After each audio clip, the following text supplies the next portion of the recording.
While the title of my presentation is What's Riots, I intend to start at the Reconstruction and show an ongoing thread of the effects of the Civil War and race relations to demonstrate that Reconstruction is at best ongoing. Many look at the Reconstruction and think of the efforts to create equality for the now free men and find a way for them to integrate into society. However, as this slide shows, the soldiers themselves, North and South, needed significant help reconstructing their own lives. This did not make it any easier to see concessions made to the newly released slaves. After the surrender of the 95th Illinois, Commander Hicks gave a speech where he told his men they are now citizens again, not soldiers, and that they need to join and mingle with the other citizens of the land and to fulfill every duty of a citizen even if they have a hard time. The way he said it makes it seem that a soldier is better than a citizen. While the images of black soldiers, as you can see on the slide, were designed to heal the wounds of slavery after the Civil War, it was clear that black soldiers felt a need to take the skills they learned in command structure and apply it to their communities.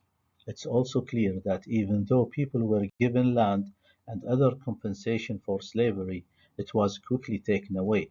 It seems like the Civil War reconstruction was an utter failure, leaving bitterness in the hearts of soldiers. This slide begins my focus on the Watts riots, which occurred during the civil rights movement. This riot started because of a simple arrest and quickly grew into one of the most violent and expensive riots in the history of the country. This image shows the LA riots curfew zone in 1965. I have selected quotes which clearly you cannot read fast enough, but the purpose of the quote selected was to show the conditions in the country at the time. They tell us that while Fry, the arrested man, and his mother and brother, who were also arrested, had the backup officers try to prevent the aggressive and necessary arrest. A black woman saw this, pushed through the crowd, and got involved. This sparked the riots, which spread like wildfire for 6 days. This resulted in the August 13 curfew. The result: 34 people died, about 1,000 people were injured, and about 4,000 people were arrested, and over 1,000 buildings were damaged. Total damages were about $40 million.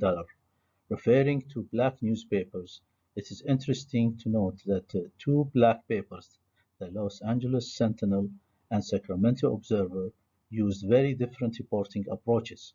The first interviewed community leaders and witnesses, while the latter looked at official reports, according to Catherine Camarata in her publication 2018, resulting in conflicting information, making it hard what to believe.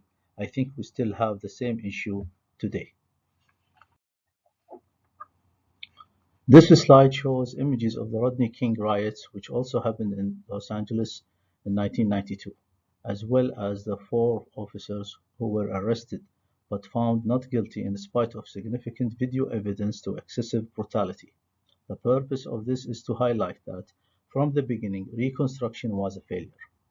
While it was happening, soldiers and free men both ended up on the short end of the stick, and here we are with the Watts riots in the 60s and Rodney King in the 90s without really showing any progress. As a reflection back to Watts riots, after a quick reminder of Rodney King, and before we delve into the current situations, I wanted to share a few quotes from Dr. King about the Watts riots and what we were supposed to learn. These are two excerpts from the famous Martin Luther King "I Have a Dream" speech. I wanted to take a couple of slides to show the two sides of Dr. King. He was preaching a dream for the future, but realized that this new militancy was also necessary to advance the cause of his people. Evidence like this supports the thesis that the Reconstruction started but hardly made any progress.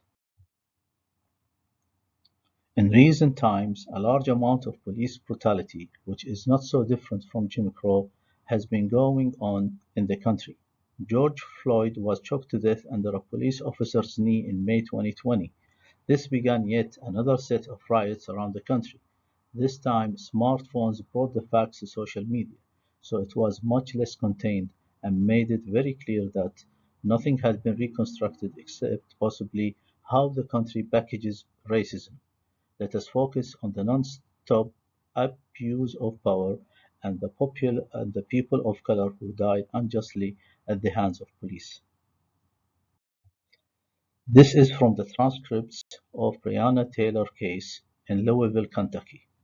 The attorney refers to how, till this day, black women are marginalized. He mentions Sandra Bland, Pamela Turner, and 7-year-old Ayanna Stanley, who all lost their lives because of the no-knock warrant policy. It's clear that men and women of color today have not seen any impact of any reconstruction. The country is still as racially divided as it has ever been. Thank you very much for listening.